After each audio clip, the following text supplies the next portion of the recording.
হামজা চৌধুরী, তিনি আমাদের Lionel Messi, তিনি আমাদের ক্রিশ্চিয়ানো রোনালদো, তিনি আমাদের জিনেদিন জিদান। একটা কথা, মেসি যখন বার্সেলোনাতে খেলতো খুব প্রচলিত ছিল যে ফুটবলটা বার্সেলোনাই খেলে, বাকিরা সবাই কুতকুত খেলে।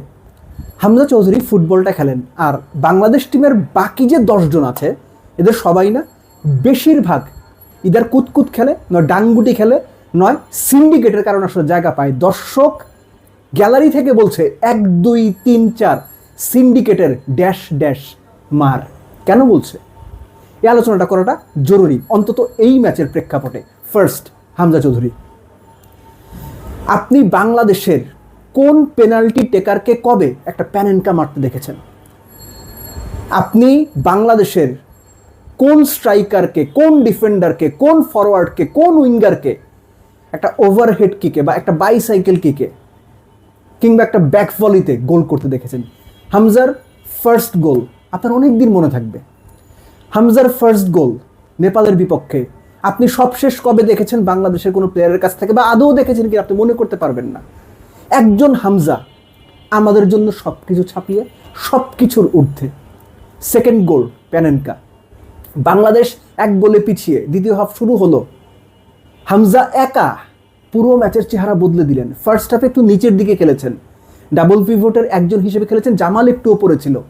সেকেন্ড হাফে জামাল একটু নিচে নামলেন, তার উপরে ভরসা রাখা হলো, জামালকে নিচে ওই ভরসার জায়গাতে রেখে হামজা উপরে উঠলেন, 2 গোল করলেন। শেষ মুহূর্তে গিয়ে অভ্যাসমতো বাংলাদেশ গোল খেয়ে ম্যাচ ড্র করলো। সো এই যে হামজার পারফরমেন্স আপনি না অন্য কারো সঙ্গে মেলাতে পারবেন না। হয়তো কাছাকাছি যাদের পারফরমেন্স করার সম্ভাবনা ছিল তাদের একজনের নাম হয়তো জায়ান চৌধুরী, একজনের নাম হয়তো কিউবা মিচেল, একজনের নাম হয়তো সমিত সোম। জায়ানকে আপনি কোথায় খেলতে দেখেছেন?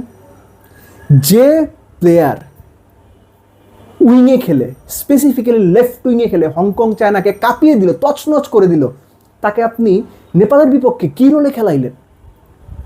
সমিত সোম, কিউবা মিচেল, এদের কি পশ্চাৎ দেশে ফোরা উঠছে? এদের কি মাথা ব্যথা, চোখে কম দেখে? স্টার্টিং লাইন আপ এদের কেন রাখা হয় না? এইখানেই আছে সিন্ডিকেটের প্রশ্ন। আমি নিয়মিত ফুটবলটা ফলো করি না, কিন্তু এই যে সিন্ডিকেটের গন্ধ, গল্প, নোংরামি, এগুলো তো পড়ি, শুনি, অনেক কলিগের কাছে গল্প শুনি, অনেকেই বলেন, পত্রিকায়, ফেসবুকে লেখা হতে পড়ি। তার মানে কি সিন্ডিকেট তো সত্যি? তার মানে তো সিন্ডিকেট সত্যি। একটা পার্টিকুলার ক্লাব, পার্টিকুলার ক্লাবের প্লেয়ার্স, তারা দিনের পর দিন সুযোগ পেয়েই যাবেন। কিউবা মিচেলরা বসে থাকবেন, সমিত সোমরা বসে থাকবেন, আর এই যে ঘটনাগুলো ঘটবে হামজা চৌধুরী দেখছেন, দেখবেন। মনে রাখেন, এই সিন্ডিকেটগিরি হামজা চৌধুরী একটা সময়ে গিয়ে সহ্য করবেন না। এমনও হইতে পারে তিনি সব কিছু মিডিয়ায় গেলে বলে দেবেন।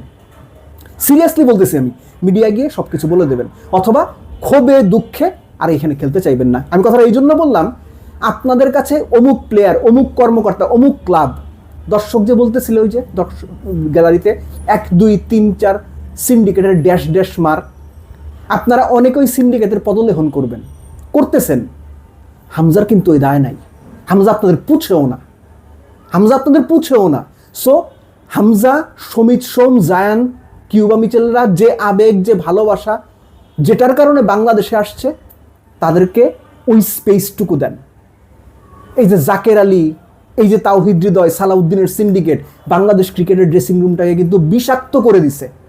দলের পারফরমেন্স দেখলে টের পাইতেন বা পাচ্ছেন আপনারা। ফুটবলটারও ওরকম করেন না। হামজার নেপালের এগেনস্টে যে পারফরমেন্স, এই পারফরমেন্সের পরেও যদি আপনাদের মনে হয় যে হামজা শুধুমাত্র জাতীয় দলের জার্সির জন্য খেলতে আসছে, আপনারা ভুল করতেছেন। হামজা খেলাটাকে ভালোবাসে, বাংলাদেশের হয়ে খেলতে ভালোবাসে, বাকিরা ওই কারণেই আসছে। তাদের আপনারা মানসিকতাটাকে নষ্ট করে নেয় সিন্ডিকেট বাজি করে। আমি খুব কষ্ট নিয়ে কথাগুলো বললাম। দর্শক যখন মাঠ থেকে বলে, এগুলো আপনাদের গায়ে লাগে না, লজ্জা লাগে না? হাভিয়ার কাবরেরার এমন কি দায় যে পার্টিকুলার ক্লাবের প্লেয়ারদেরই সবচেয়ে বেশি স্পেসিফাই করে খেলাইতে হবে? ধরেন রাকিব, ধরেন ফাহিম, ঘরোয়া ফুটবলে তারা কোন টিমে খেলে আমি জানিও না। আমি শুধু ফুটবলটা যখন দেখি তখন দেখি একটা ভালো রান করতে পারে না, একটা ভালো ডেলিভারি দিতে পারে না, একটা ভালো হেড করতে পারে না, ডিবক্সের ভেতরে যে কোনো বল পায়ে পড়া মাত্র ডাবল টাচ করে, একটা ভালো শুটিং অ্যাকুরেসি নাই। এদেরকে আপনার টপ প্লেয়ার কীভাবে মনে করেন? ফার্স্ট হাফে বাংলাদেশ লেফট উইঙ্গে কয়টা অ্যাটাক করছে আপনি বলতে পারবেন? পারবেন না। আপনি ড্রিবলিং করে রাকিবকে, ফাহিমকে, তারা তো রাইট উইঙ্গে সেন্ট্রালে খেলছে, কয়জন ঢুকছে? তারা কোন সিন্ডিকেটের প্লেয়ার কিনা আমি জানি না, কিন্তু এই যদি অবস্থা, আপনি তারপরও কিউবা মিচেলকে বসায় রাখবেন, তারপরও সমিত সোমকে বসায় রাখবেন, তারপরও জায়ানকে আপনি লেফট উইঙ্গে খেলাবেন না, নাকি লেফট ব্যাক খেলাবেন? এটা সিন্ডিকেট না তো কি? 100% সিন্ডিকেট। এবং এই সিন্ডিকেট ক্রিকেটের মতো বাংলাদেশ ফুটবলের ড্রেসিং রুমটাকেও, হামজাদেরকে একটা সময়ে গিয়ে বিষাক্ত করে দেবে, মানসিকতা বিষাক্ত করে দেবে। এবং ওই বিষাক্ত মানসিকতার ফল এই যে ফুটবলের মধ্যে যে জোয়ারটা শুরু হয়েছে, ওই ড্রেসিং রুমের সিন্ডিকেটের যে বিষাক্ত মানসিকতা ছড়াবে, সেটা ফুটবলের জোয়ারে ভাটার টান এনে দিতে খুব একটা সময় লাগবে না। মনে রাখেন, বাংলাদেশের মানুষ খুব ভালো জানে কখন বুকে আগলে ধরতে হয়, কখন লাথি দিয়ে দূরে সরাইতে হয়। So be careful everyone.